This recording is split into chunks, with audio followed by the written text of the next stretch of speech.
નમસ્કાર વિદ્યાર્થી મિત્રો.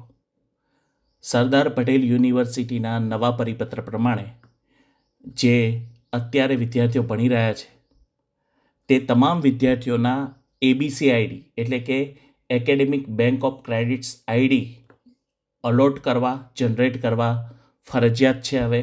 અને એ આઈડીનું એસપીયુ પોર્ટલમાં મેપિંગ પણ દરેક કોલેજે કરાવવાનું છે. તો એબીસી આઈડી જનરેટ કેવી રીતે કરવા અને ત્યાંથી લઈને કોલેજ એને એસપીયુ પોર્ટલમાં કઈ રીતે એનરોલ કરશે એ તમામ પ્રક્રિયાનો આ ટ્રેનિંગ આપતો એક સુંદર વિડીયો છે. તો આપણે ચાલુ કરીએ છીએ.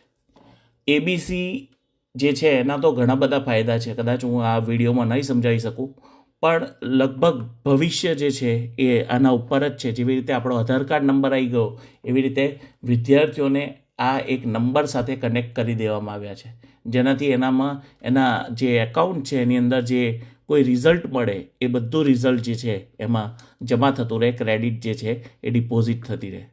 તો એકદમ શોર્ટમાં જો હું કહું તો આ પ્રક્રિયા જો તમે લેપટોપ કે ડેસ્કટોપથી કરો વિદ્યાર્થીઓ તો ઘણી સારી છે, પણ જો વ્યવસ્થા ના હોય તો તમે મોબાઈલમાં પણ કરી શકો છો.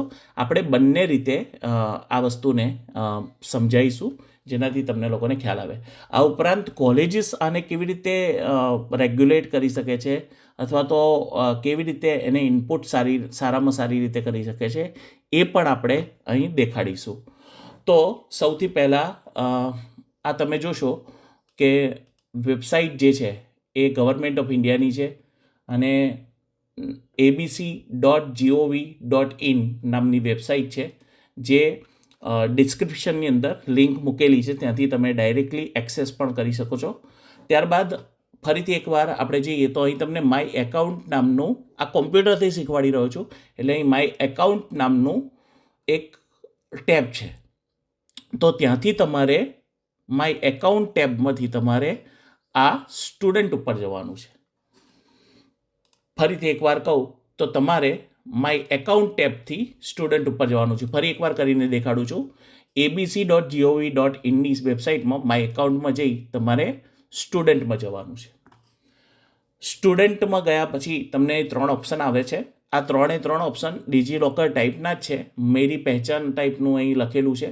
તમને હું થોડું ઝૂમ કરીને દેખાડું તો મોબાઈલ, યુઝરનેમ, અધર્સ. હવે ભવિષ્યના સંદર્ભમાં હું કહું તો મોબાઈલ અને યુઝરનેમથી લોગિન ના કરતા વિદ્યાર્થી એક કામ કરે કે પહેલાં આધાર કાર્ડ નંબર પોતાની બર્થ ડેટ જોડે, પોતાના મોબાઈલ અથવા તો પોતાના